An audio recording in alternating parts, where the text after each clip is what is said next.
My name is Anne, and I never imagined the chilling legacy I would inherit after my aunt's sudden death.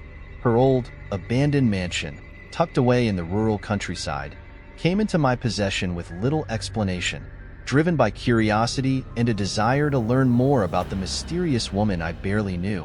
I decided to spend some time there. But the moment I set foot in that eerie place, a series of disturbing events began to unfold, leaving me questioning my sanity and the very fabric of reality.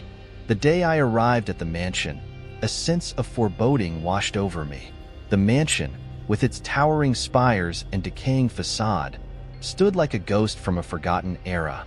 Ivy crawled up the stone walls, and the garden, once probably immaculate, was now a wild tangle of overgrown plants and weeds. I took a deep breath, clutching the old iron key in my hand, and stepped through the creaky front door. Inside, the air was thick with dust and the faint scent of mildew. The hallway was lined with faded portraits, their eyes seeming to follow me as I moved. Among them, I spotted a photograph of my aunt, a stern-looking woman I barely knew. Seeing her face sparked a mixture of curiosity and determination within me. I needed to uncover the secrets of this place, to understand the woman who had left it to me. That night, as I lay in the ancient, creaky bed, I couldn't shake the feeling of being watched. The house was silent, save for the occasional groan of the wooden beams settling. I drifted into an uneasy sleep, only to be jolted awake by the sound of whispering. It was faint, like a distant conversation just beyond the range of comprehension. I strained to hear, my heart pounding in my chest. Then, in the dim light of the moon filtering through the curtains, I saw it. A shadowy figure stood in front of the mirror across the room. My breath caught in my throat as the figure seemed to notice me, its head tilting slightly before vanishing without a trace. I sat up, trembling, telling myself it was just my imagination, but deep down, I knew something was terribly wrong. Determined to prove to myself that my mind was playing tricks, I decided to explore the house the next day. The mansion was a labyrinth of rooms, each more mysterious than the last. I found a grand library filled with dusty books and a parlor with furniture draped in white sheets. In the attic, amidst old trunks and forgotten belongings, I stumbled upon a small, intricately carved box. Inside was a key, ancient and rusted, with symbols I didn't recognize etched into its surface. As I held the key, a chill ran down my spine, and I suddenly felt a cold draft, as if someone had opened a window. But all the windows were shut tight. I turned quickly, certain I was not alone, but saw nothing. The feeling of being watched grew stronger, and the air seemed to thicken with each passing moment. I had to get to the bottom of this. I had to know what was lurking in the shadows of my aunt's mansion. Days turned into a blur of uneasy nights and anxious explorations. One afternoon, while scanning the dusty shelves of the old library, my fingers brushed against something unusual behind the books. I pulled out a hidden compartment and discovered an old, leather-bound diary. The cover was worn, and the pages yellowed with age. As I opened it, a rush of cold air seemed to escape from within, sending shivers down my spine. The diary belonged to my great-great-grandmother, Elizabeth.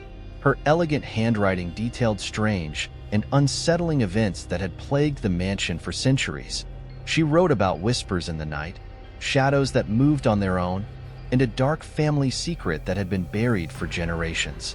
The final entry was the most disturbing, hinting at a pact made with an unknown entity, a pact that cursed our family line. That night, the dreams began, vivid and terrifying. They pulled me into the depths of the mansion's past. I saw my ancestors, their faces twisted in fear, as they performed dark rituals in candlelit rooms. I heard their desperate pleas for forgiveness and their cries for help. In one dream, I stood in the grand parlor, watching as a shadowy figure approached me. Its eyes were voids of darkness, and it whispered my name in a voice that chilled me to the core. I woke up drenched in sweat, my heart racing. As I sat up in bed, I noticed bruises on my arms and scratches on my legs, as if the horrors of my dreams had followed me into the waking world. I couldn't ignore it any longer. Something sinister was at play, and it was up to me to unravel the mystery before it consumed me. Feeling overwhelmed and desperate for answers, I reached out to a local historian named Mr. Thompson. He was an elderly man with a wealth of knowledge about the area and its history. When I showed him the diary, his eyes widened with recognition and fear. He told me stories of the mansion, of dark rituals and unexplained disappearances that had occurred over the centuries. The curse, he explained, was real and powerful, and it had claimed many lives. Together, we pored over the diary and old records, trying to piece together the puzzle. Mr. Thompson revealed that my great-great-grandmother had tried to break the curse but had failed. The shadows that haunted the mansion were not just memories. They were restless spirits trapped by the pact. Determined to finish what Elizabeth had started, we decided to delve deeper into the mansion's secrets, hoping to find a way to end the curse once and for all. The days that followed were a whirlwind of terror and confusion. The mansion's paranormal activity escalated to an unbearable level. Objects moved on their own, doors slammed shut with violent force, and ghostly apparitions became a common sight.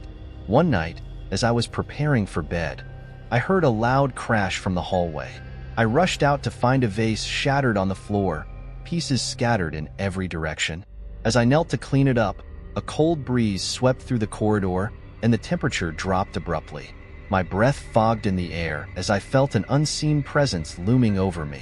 I turned slowly, half expecting to see a figure standing there, but the hallway was empty. Yet, the sense of being watched, of someone, or something, breathing down my neck was unmistakable. Determined to understand and possibly communicate with the spirits, Mr. Thompson and I decided to use a Ouija board. It was a desperate measure, but we needed answers. We set up in the library, the only room that seemed somewhat calm amidst the chaos. As we placed our fingers on the planchette, the atmosphere grew heavy with anticipation. We asked simple questions at first, trying to gauge the presence around us. The planchette moved slowly, spelling out words that sent chills down my spine. The spirits were indeed trying to communicate, to warn us. They spoke of a terrible mistake, a wrong that needed to be corrected to end the curse. Following the cryptic messages, we were led to a hidden room in the basement. The air was thick with the scent of mold and decay as we descended the creaky wooden stairs. In the dim light of our flashlights, we discovered a ritual chamber. Dark symbols adorned the walls, and ancient artifacts lay scattered around. The room emanated a palpable sense of dread. Among the artifacts, we found a journal that detailed the original pact made by my ancestors. It was a horrifying revelation. The pact was meant to bring prosperity, but had instead bound our family to a malevolent entity. The curse could only be broken by either a sacrifice or a powerful spell. Armed with this knowledge, I knew I had to face the entity that haunted our family. That night, as the clock struck midnight, I felt a presence stronger than ever before. The shadowy figure appeared at the foot of my bed, its eyes burning with malice. It tormented me with visions of my ancestors' suffering, their anguished faces begging for release. I could feel the entity's hatred and anger, feeding off my fear. It took every ounce of my strength to stand up and confront it. Remembering my aunt's final words, I rushed to the attic to find the spellbook she had hidden there. With Mr. Thompson by my side, we prepared for the final confrontation. The ritual was complex, requiring precise incantations and rare ingredients. As we began the ceremony in the basement, the entity fought back fiercely. The room shook violently, and the symbols on the walls seemed to come alive, writhing and twisting. Shadows danced around us, their whispers growing louder and more frantic. The entity used every trick to break my concentration, but I held firm, drawing strength from my ancestors' resolve. In a climactic moment, the entity let out a deafening roar and then dissipated into nothingness as the final words of the spell echoed in the chamber. The mansion fell silent. The oppressive atmosphere lifted, replaced by an almost eerie calm. The weight of the curse had been lifted, and for the first time in generations, peace settled over the house. Exhausted and emotionally drained, I sank to the floor, tears streaming down my face. The ordeal was over, but the memories of what I had faced would stay with me forever. After the exorcism, the mansion felt different, calmer, quieter, but the silence was unnerving. I knew the battle wasn't truly over. The entity might have been banished, but its lingering presence left a dark stain on my psyche and the very walls of the house. I decided to stay, to ensure that the curse was indeed broken and that the shadows wouldn't return. My nights were still restless, haunted by echoes of my ancestors' cries and the ghostly visions that plagued my dreams. Each morning, I woke with a sense of dread, wondering if the day would bring new horrors. Determined to reclaim the mansion and my peace of mind, I began to renovate the place, hoping to transform its oppressive atmosphere into something more welcoming. As I worked, I uncovered more remnants of the past: letters, photographs, and hidden compartments that told the story of my family's struggle against the darkness. The weight of their sacrifices pressed heavily on my heart, but it also fueled my resolve to honor their memory by finally freeing us from the curse. One evening, as I was sorting through a dusty trunk in the attic, I came across a bundle of letters wrapped in a faded ribbon. They were addressed to my great-great-grandmother, Elizabeth, from a man named Jonathan. The letters revealed a love story intertwined with the dark events of the mansion. Jonathan was a scholar who had tried to help Elizabeth break the curse.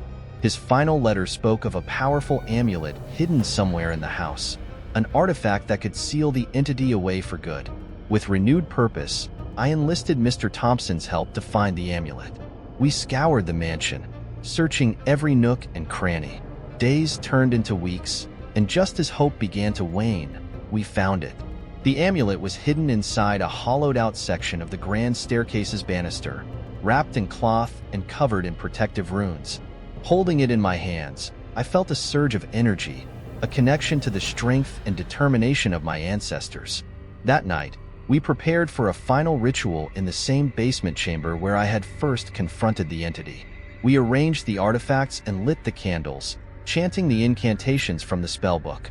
The air grew thick with tension, and the room seemed to vibrate with an otherworldly energy.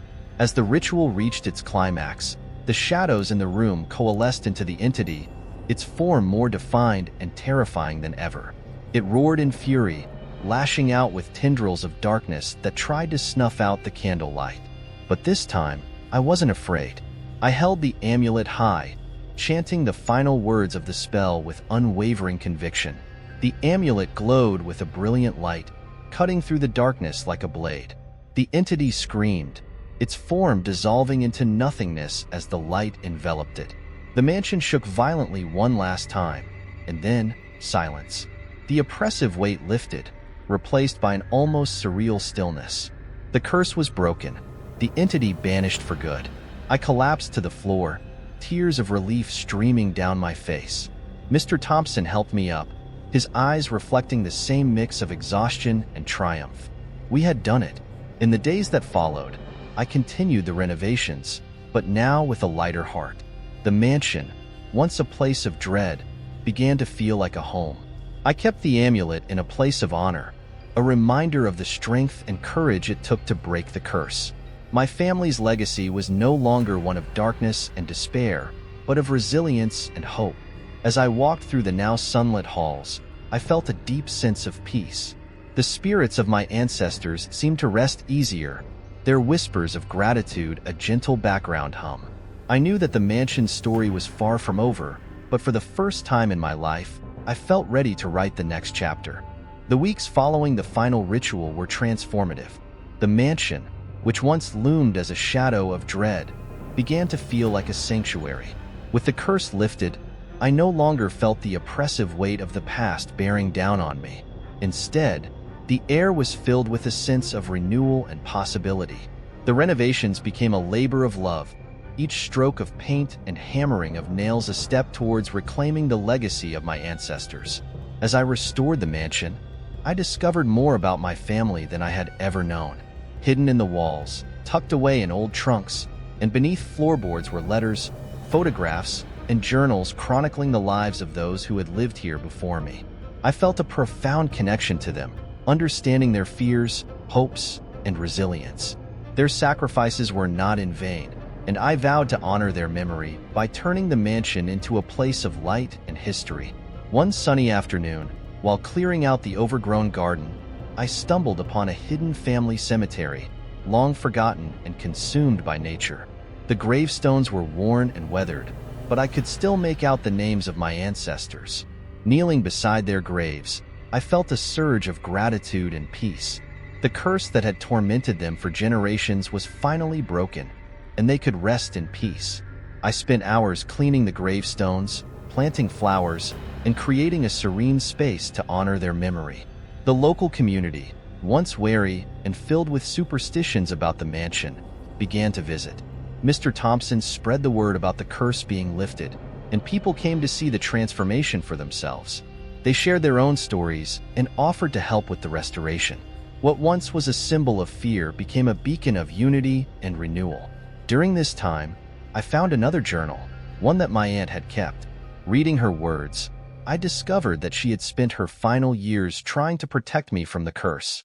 She had known about the entity and had fought to keep it at bay, sacrificing her own peace for mine. Her bravery and love moved me deeply, and I resolved to keep her memory alive in the mansion she had fought so hard to protect. As the renovations neared completion, I decided to open the mansion to the public as a historical site and museum. It would tell the story of my family's past, the dark times, and the triumph over the curse. It would be a place of learning and remembrance, where people could come to understand the strength and resilience it took to overcome such darkness. On the day of the grand opening, the mansion was filled with life. Visitors wandered through the rooms, marveling at the history and the artifacts we had preserved. Children played in the now tidy garden, their laughter a testament to the light that had returned to this place. Standing in the main hall, I felt a deep sense of accomplishment and peace. The journey had been harrowing, but it had also been transformative. The final chapter of the mansion's dark history had been written, and a new, brighter chapter was beginning. As I mingled with the guests, I felt a tap on my shoulder. Turning, I saw an elderly woman who introduced herself as the granddaughter of Jonathan, the scholar who had tried to help Elizabeth. She had heard of the amulet and the curse and had come to pay her respects. We shared stories and tears, bonding over the shared history and the ultimate triumph over the darkness. That night, as the last visitors left and the mansion settled into a peaceful quiet, I took one final walk through its halls. The shadows that once held terror now seemed like gentle reminders of the past. I felt my ancestors' presence, not as restless spirits, but as guardians watching over the home they had fought to protect. I knew they were at peace, and so was I. Life in the mansion had settled into a peaceful routine. The restoration was complete, and the house stood as a testament to resilience and hope. One evening, as I was closing up the museum for the night, I felt an inexplicable urge to revisit the attic. The sense of unease that had once filled me with dread was gone, replaced by a calm curiosity. In the attic, amid the dust and relics of the past, I found a small, locked chest I had somehow overlooked before. Using the ancient key I had discovered during my initial explorations, I unlocked the chest. Inside, wrapped in a delicate cloth, was a collection of family heirlooms, jewelry, letters, and a beautifully crafted locket. Opening the locket, I found a tiny portrait of Elizabeth and Jonathan, their faces filled with hope and love. Alongside it was a note in Elizabeth's handwriting, addressed to me. The note detailed Elizabeth's final wishes, expressing her hope that one day, someone in the family would find the strength to break the curse. She spoke of her love for Jonathan and her regret that she had not been able to free our family from the Dark Pact. Her words were filled with a sense of peace, knowing that she had done everything in her power to protect us. I felt a deep connection to her, as if she were right there with me, guiding me through this journey. That night, I dreamed of Elizabeth. In the dream, she stood in the garden, bathed in a warm, golden light. She smiled at me, a look of profound gratitude in her eyes. "You've done it, Anne," she said softly. "You've freed us." I woke up with tears in my eyes, feeling a profound sense of closure and peace. Elizabeth and the other spirits were finally at rest, their torment ended by the breaking of the curse. In the following days, I decided to establish a foundation in Elizabeth's name, dedicated to preserving historical homes and educating people about the importance of heritage and history. The mansion became not only a museum, but also a center for learning and community events. People from all over came to hear the story of the curse, the bravery of my ancestors, and the ultimate triumph over darkness. It became a place of healing and reflection, a beacon of hope for those facing their own struggles. As part of the foundation's work, I began giving talks and writing about my experiences. Sharing the story of my family's battle with the supernatural helped others open up about their own fears and experiences. It was cathartic, turning my ordeal into a source of inspiration and strength for others. One evening, as I was walking through the garden, I felt a presence beside me. It was comforting, familiar. I turned, half expecting to see one of my ancestors, but there was no one there.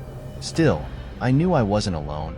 The love and strength of my family were with me, guiding and protecting me as I moved forward. The mansion, once a symbol of fear and darkness, had been transformed into a place of light and hope. It stood as a testament to the power of resilience and the strength of the human spirit. My journey had been harrowing and filled with terror, but it had also been one of growth and self-discovery. I had faced my deepest fears, confronted the darkness, and emerged stronger. As the sun set over the mansion, casting a warm glow over its ancient walls, I felt a deep sense of peace and fulfillment. The curse was broken, the shadows banished, and the legacy of my family restored. The future was bright, filled with endless possibilities, and as I stood there, looking out over the garden, I knew that whatever challenges lay ahead, I was ready to face them with courage and hope. If you like the story, subscribe, like and comment, and see the next story.